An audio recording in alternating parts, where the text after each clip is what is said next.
Hi everybody, I'm Jay Sabia, welcome to Jay Sabia Live. I want to wish everybody a happy Easter weekend, and yesterday was Earth Day, and that's when people go out in the forest and they plant trees, and the world just gets so much better. It's Mother Earth, and Al Gore is back in the news, and we're saved. Al Gore is saving us. He's going to bat for you and us. So, yeah. Crazy.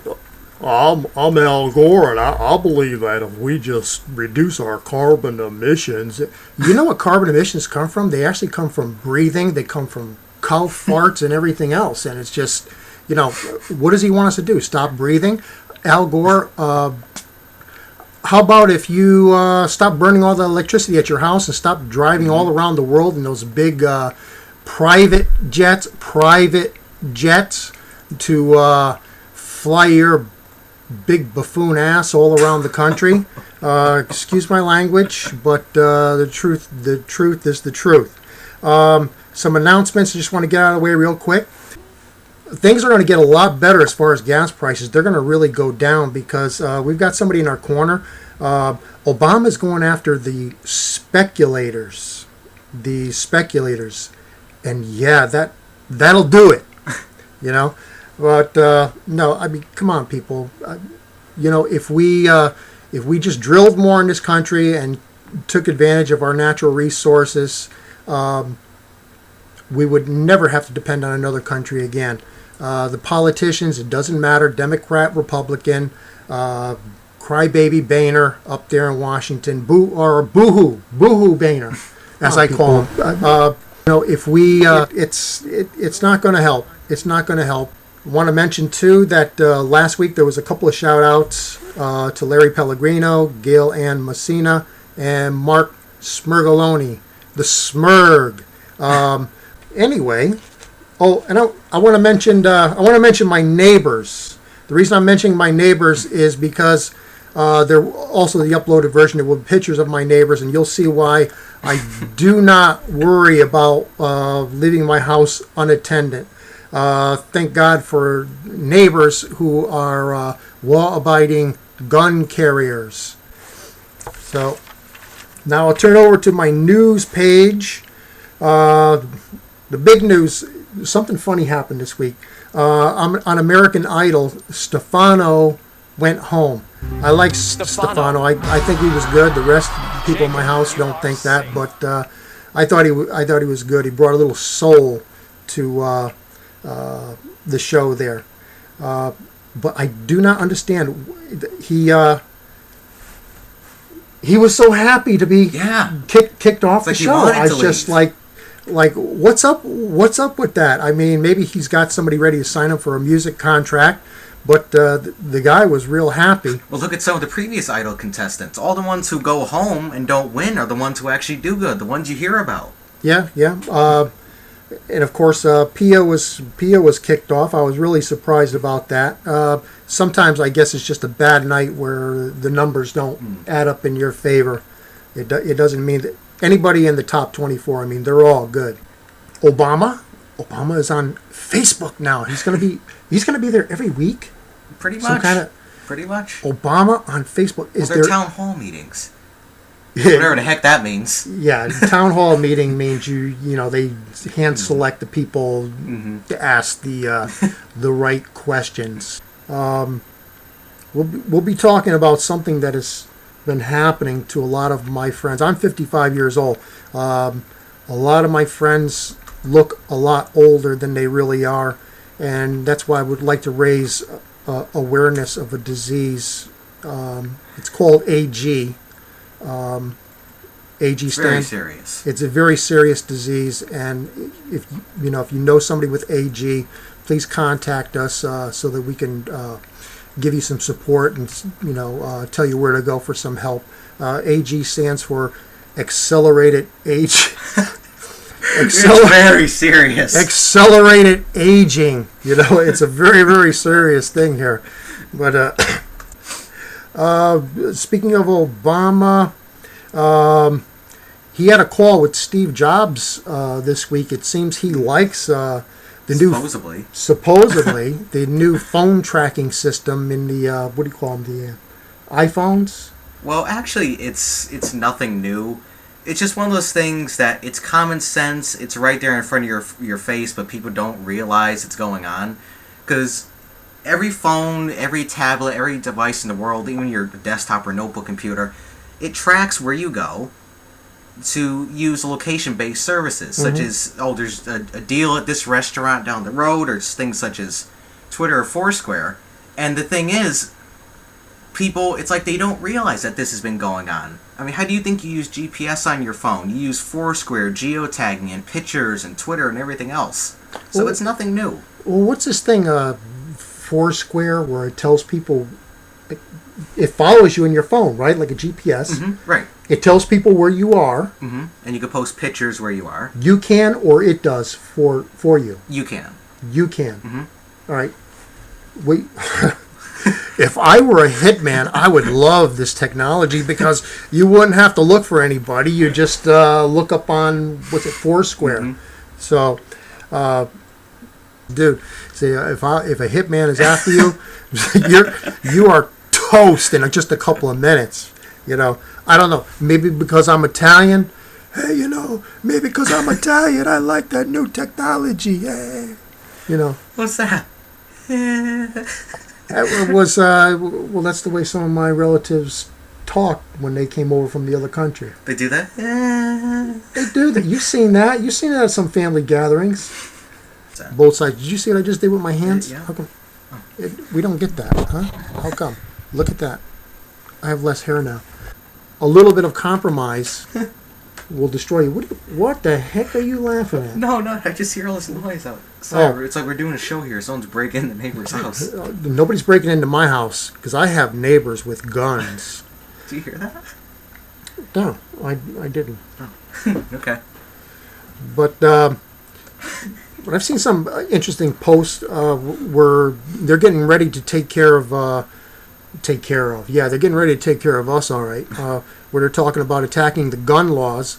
And every time you hear them wanting to do something with gun laws, it's always something that'll take away the guns from people who are, honest, law-abiding citizens, I mean, get your butts out there and do something about the ones who have guns, who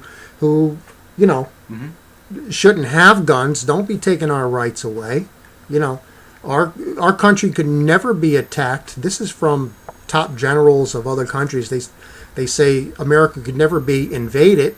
Why? Because they'd be picked off one by one. I mean, simply too many people own guns in this country, and they'd pick them off.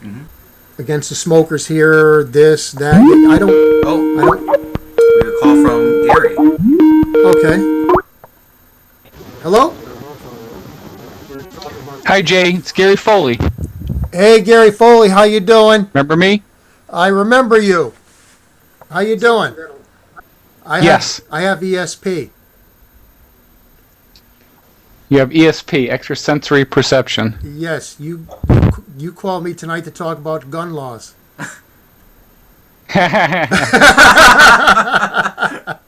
No, I don't know. That's such a complex subject. You know what? I'll just put it this way. I think we'll all agree on this. I really don't feel too safe, like, just letting everybody have guns, because inevitably everybody includes the criminals, the kooks. Yeah, no, absolutely. Not everybody, no. But gun laws usually end up taking away guns from the law-abiding citizens. And the ones who are not law-abiding, they will get their hands on a gun one way or another. I can go out in my garage in half an hour and fabricate a homemade Saturday night special. So they would have their hands on guns. Well, no, you could, but usually people do violent crimes. They're so dumb, they probably wouldn't be smart enough to run like a CNC lathe or anything like that, or a Bridgeport machine. So they'd have to have someone make a gun for them, and hopefully whoever's making them for them, would check their background or whatever.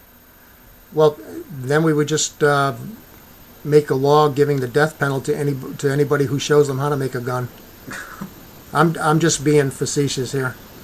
But I guess it's own personal choice, but we shouldn't, like a lot of us, there are certain people they shouldn't be eating fatty foods and everything for their health, but, if you take Scare away... me. What happened? No, I'm still here.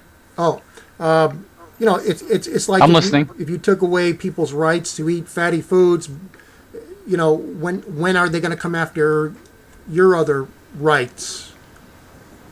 Well, with fatty foods, you're harming yourself. You're not harming someone else. And like, take down Bridgeport. Look at the stuff that goes down in Bridgeport. You got people that are randomly shooting, doing drive-by shootings, so much so that there's bullet holes through the windows in churches and bullets in the pews. And it's not from someone shooting inside the church. It's someone from the outside just driving by shooting. And it's like, if you're not safe in a church, you're not safe in your home, I mean, gosh, where are you safe? Well, okay, let me put it this way. No one has their gun either taken away from them or denied a gun permit unless they've actually committed a crime. So someone could have the mentality that at some point they will commit a violence with a gun. So you actually have to wait till someone's dead before you take away the gun of the person committing the murder. And to me, there's something wrong with the gun laws if someone has to be dead for, the perpetrator for the gun to be taken away. I mean, there has to be some way to take the gun away beforehand. You know what I'm saying? Right, but do you think that should include taking away guns from law-abiding, licensed citizens? All right. I don't, but everybody is law-abiding until they break a law. Like, in other words, murder someone with a gun, say, be it drive-by shooting or whatever. Gary, we're walking down the street, you and me, and it's at nighttime, and we notice that there's like 6 thugs walking behind us. Are you going to turn to me and say, I'm just giving you a hypothetical. I'm boxing you in the corner here. We're having some fun. Right. And you and I, are you going to turn to me and say, I hope you didn't bring a gun? Or are you going to say, I hope you brought your gun? I'll say, I hope you have a gun only because since they're legal and they're flowing in the streets of America, chances are the guys behind us probably have guns. Oh, I'll give you a perfect example. No, I got an example for you. Did you follow the news this past week? A couple of days ago, there was a reporter, an American news reporter in Libya, who was killed. I don't know if you heard about that in the news. Yep. Okay. Did you hear how he was killed? He was not killed by a gun, because in Libya at the present time, not only are guns legal, other weapons are legal. RPGs, rocket-propelled grenades, are legal. So it ups the ante. So why go around killing people when it's much more effective to use an RPG? And it's legal, at the current state of affairs in Libya, so he was killed by an RPG. So if you look at it, if you reverse it, if you lower the bar, you say, all right, RPGs are illegal in America. And then someone could say, oh, well, it doesn't matter if you make RPGs illegal in America. The criminals in America are still going to have them. No, they don't. I've never, in all the years following the news, ever heard a bank be robbed or anything in America by an RPG. So in the same way, if guns were illegal, criminals would have to use, like, tasers. Okay, fine. I wouldn't enjoy being tasered by some whacked criminal, but I wouldn't be dead by a taser. But I would be dead by a gun. I would be dead by an RPG. If you could positively identify that criminal that tasered you, I mean, do you think he's going to let you live after you're down and completely helpless and at the mercy of him snuffing your life out, whether by hand or a knife, rock?